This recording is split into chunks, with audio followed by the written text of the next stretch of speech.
Tiada pernah aku bahagia. Naikin mas, naikin kurang tinggi. Mainnya di atas kursi mas, biar agak tinggi.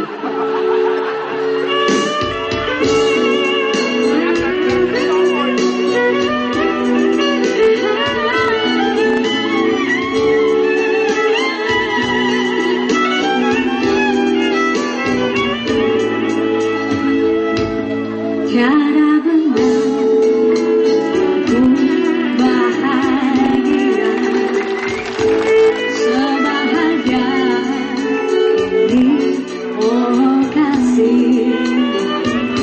Sepertinya ku dan hampir tak percaya hadapi kenyataan ini.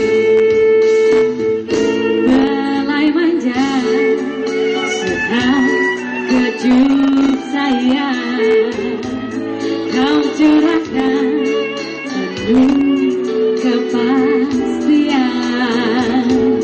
hingga mampu menghapuskan luka goresan cinta yang telah lama sudah menyakitkan. Kau terangkan gelap mataku, kau hilangkan resah hatiku, kau hidupkan lagi cintaku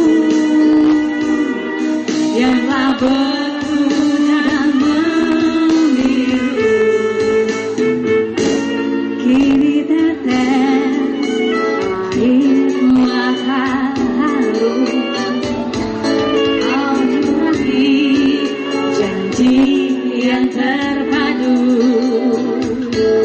Tuhan jangan kau pisahkan, apapun yang terjadi, ku ingin selalu dekat kekasihku.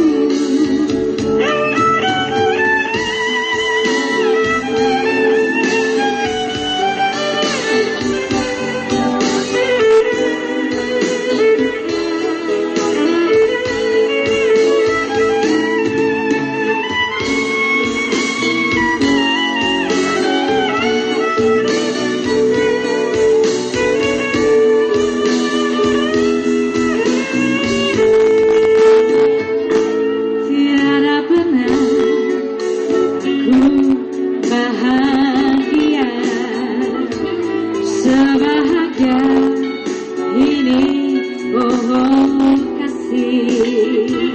Sepertinya ku dan hampir tak percaya hadapi kenyataan ini.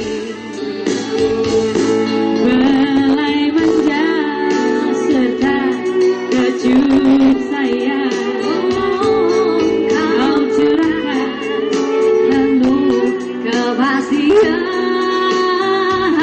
hingga mampu menghapuskan luka goresan cinta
Sik, sabar sebentar.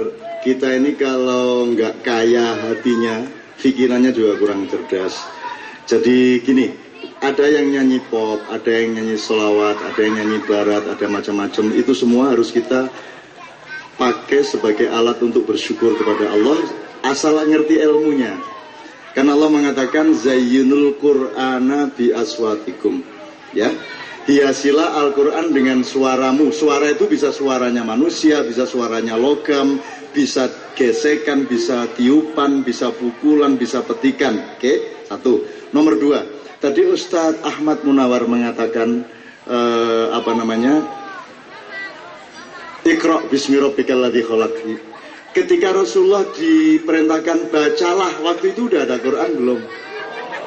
Jadi yang suruh baca apa itu?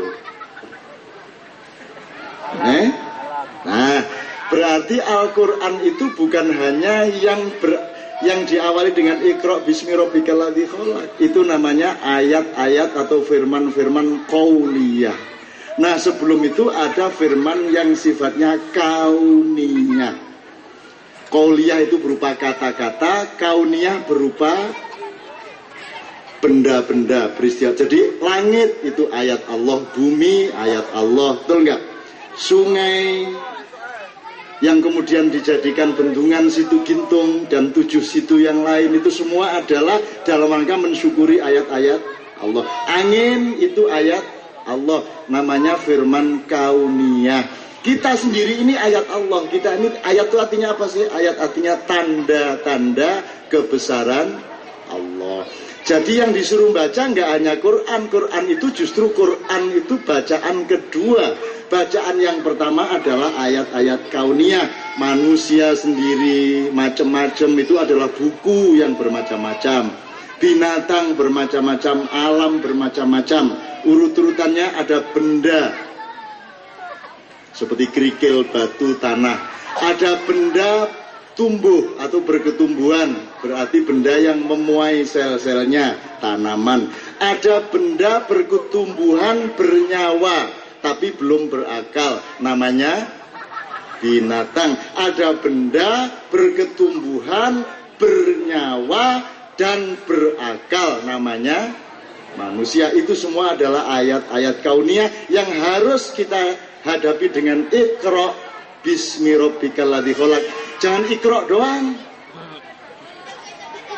Sebab mata kita yang kita pakai untuk melihat ini punya siapa? Bisa nggak kita memakai matanya Allah tidak dengan cara memandangnya Allah? Bisa nggak? Cara melihatnya harus secara Allah. Maka Iqra' bismi rabbikal ladzi khalaq. Jangan Iqra' bismi Partai Demokrat. Jangan Iqra' bismi Golkar, Iqra' bismi A, bismi B. Iqra' bismi rabbikal ladzi khalaq, yang menciptakan kamu. Karena mata kita ini, hidung kita, lidah kita, telinga kita hanya pinjaman dari Allah.